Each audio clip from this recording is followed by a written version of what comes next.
E.T. and Uncle Jaseneb.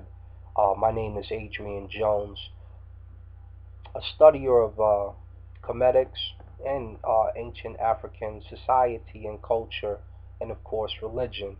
Um, what I want to do is just start to bring some excerpts uh, from the ancient Kemetic religion, so to speak, or lifestyle. We'll call it a lifestyle, and just kind of express some things to you so that you can have a medium between the debates and a lot of the propaganda and the drama that goes on YouTube, and just kind of have a happy medium and be able to look at some old elements of ancient African religion and ancient Kemetic religion and ancient lifestyle and ancient ways without too much knuckleheadism, if you will, so to speak.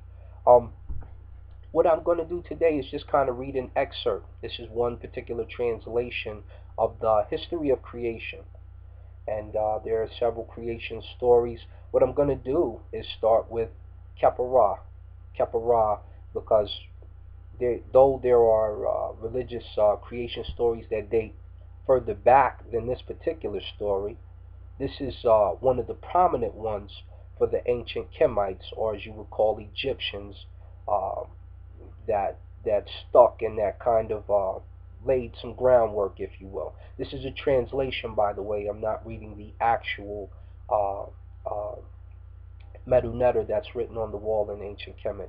But here's one of the translations, and we'll just go. So, for those who have never heard the story of Khepera, this is a particular translation, and I'm going to share it with you. I'm just going to read it. The book of the book of knowing the evolutions of Ra and overthrowing the Pep is where this comes from. Let's begin. Pardon the camera movement. I am he who came into being in the form of the god Khepera. I am the creator of that which came into being. That is to say, I am the creator of everything which came into being. Now the things which I created and which came forth out of my mouth, after that I had come into being myself, were exceedingly many. The sky or heaven had not come into being. The earth did not exist, and the children of the earth and the creeping things had not been made at that time. I myself raised them up from out of new, from a state of helpless inertness. Let's go further. I found no place whereon I could stand. I worked a charm upon my own heart or will. I laid the foundation of things by Mot, and I made everything which had form. I was then one by myself, for I had not emitted from myself the god Shu, and I had not spit out from myself the goddess Tefnut, and there existed no other who could work with me. I laid the foundation of things in my own heart, and there came into being multitudes of created things, which can which came into being which came into being from the created things, which were born from the created things, which arose from what they brought forth. I had union with my closed hand, and I embraced my shadow as a wife, and I poured seed into my mouth, and I sent forth from myself issue in the form of the gods Shu and Tefnut. Saith my father knew, my eye was covered up behind them. Shu and Tefnut, that is, that's who he's speaking of. But after two periods had passed from the time when they departed from me, from being one God, I became three gods, and I came into being in the earth. Then Shu and Tefnut rejoiced from out of the inert watery mass wherein they I were.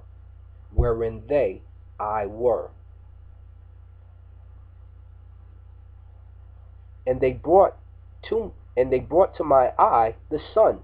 Now after these things I gathered together my members, and I wept over them, and men and women sprang into being from the tears which came forth from my eye. And when my eye came to me, and found that I had made another eye in place where it was, the moon, in text, so you know the other eye he's talking about, it was worth with or it was wroth with me, or raged at me, if you will. It was wroth with me. It was upset that there was another eye. Whereupon I endowed with some of the splendor which I had made for the first eye, and I made it to occupy its place in my face, and henceforth it ruled throughout all this earth.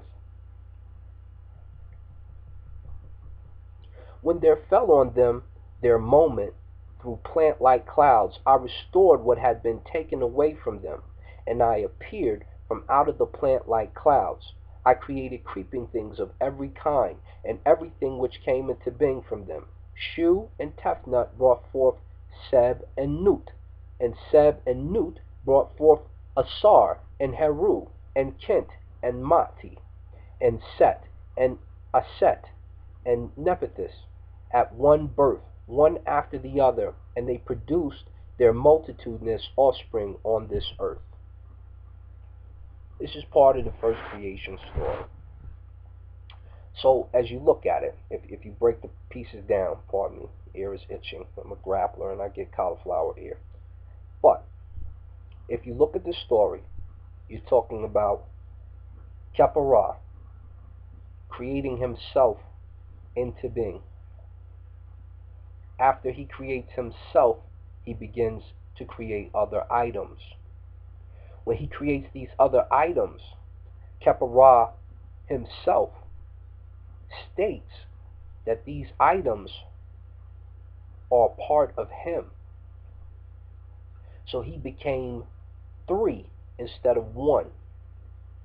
Now we know because he says he handled business with his own hand and his shadow and put it in his mouth and began to spit these things out or speak them as words, that these items are not physically him, but they endure with his essence, and they can only exist because of him, and they can only exist through him, and nothing else can exist without him. So for those of you, and I'll take you to a few different religions just to kind of correlate. If you look at what they say in Buddhism, or if you look at what they say in Hinduism, uh, we are all one. We are all connected. Technically, that would be true. If we look at Tawheed and the oneness of Allah subhanahu wa ta'ala, when they say you are created from God, this is God's house, He's created this house, but He is not that house physically. That would be true in this statement as well, because you are a created thing from Him that He may have spit up, or whatever the case. In this particular creation story, He either spoke you as a word or spit you out, or cried you as a tear. Okay? And you are all unified, because we are all part of Khepera. But we are not physically Khepera in the exact form. We are the essence of Khepera, which is why you can say you are part of Khepera, but you shouldn't run around screaming stuff like, I'm Khepera, I'm Ram, because you are just a form of Him. This is why they put God in the lower sense, and when they speak of Ra himself, they put that in the capital sense. Lowercase gods you may be, big capital Ra you are not, just a part, a form, and a created form at that. That's all for today. We appreciate your time. Uncle Josh and Ev. Talk to you soon.